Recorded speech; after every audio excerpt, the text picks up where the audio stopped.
We always have candles around the house for Cass. We light a candle every night at dinner. Like Cassidy's still sitting with us and having dinner. Cassidy just really carried a light in her heart that she shared with other people. She was that student that was kind to other students.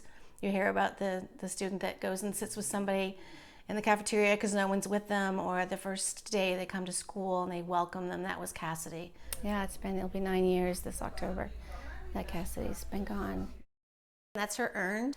We have lots of things here that remind us of her, not that we would ever forget. The podcast is called Holding the Light. So the podcast gives people an opportunity to share their stories, their grief journeys, say their child's name.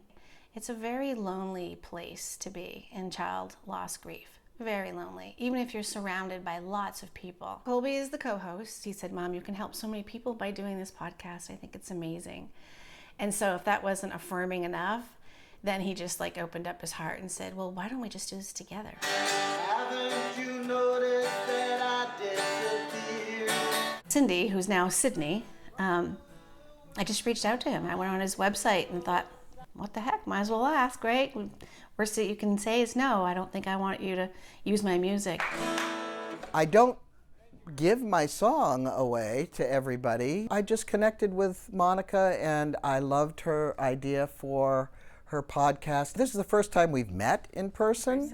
She's boxing with God, and it's on the plan. And he was so gracious. He immediately replied back to me. He knew about Cassidy. Water is water as it is nice. And was so kind and gentle with me and just said I would be honored. 9 years after Jesse's death, I realized that I could live for me as well as putting the name of my child out there. Thank you for being here. But it was about that time when I thought, I'm going to be okay.